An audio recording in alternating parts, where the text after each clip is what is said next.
une scène dans le film où un domestique voit Emmanuel et son mari en train de faire l'amour et du coup, il poursuit une femme domestique et on ne sait pas si c'est un jeu ou si c'est une prédation. Et là, on voit très concrètement qu'il s'agit d'un viol parce que la domestique fait non avec la tête et qu'elle fronce les sourcils et qu'elle n'a pas du tout l'air heureuse de la situation.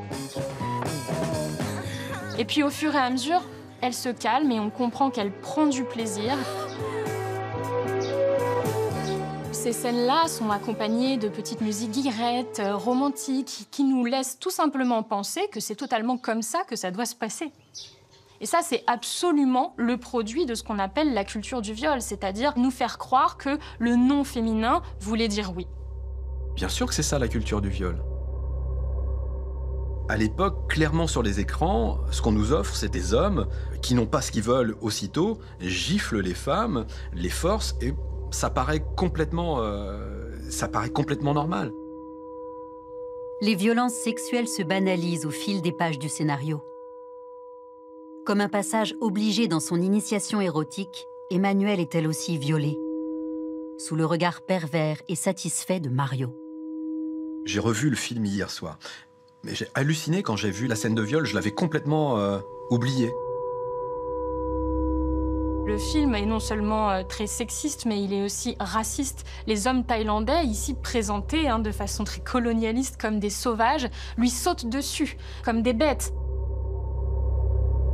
Je pensais qu'Yves Rousserroir a compté sur la perversion ou persivité, je ne sais pas, excusez-moi. La perversité. Pervisité du public de voir une jeune fille innocente violée, plus ou moins.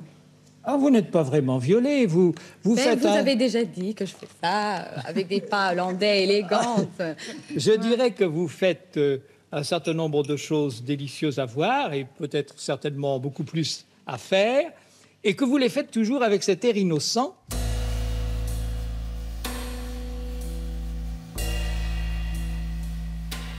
Un spectateur qui voit ces agressions sexuelles et ces viols à l'écran qui sont romantisés, qui sont érotisés, comment voulez-vous à terme, lorsqu'elles sont si multiples, qu'il prenne conscience du fait qu'il ne peut pas les reproduire avec ses partenaires?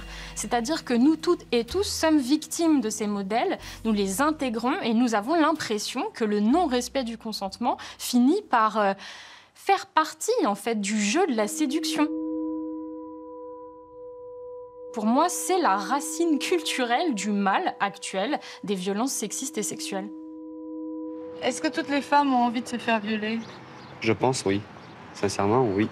Vous avez déjà violé des femmes? Oui. Est-ce que tous les hommes sont des violeurs en puissance? C'est possible.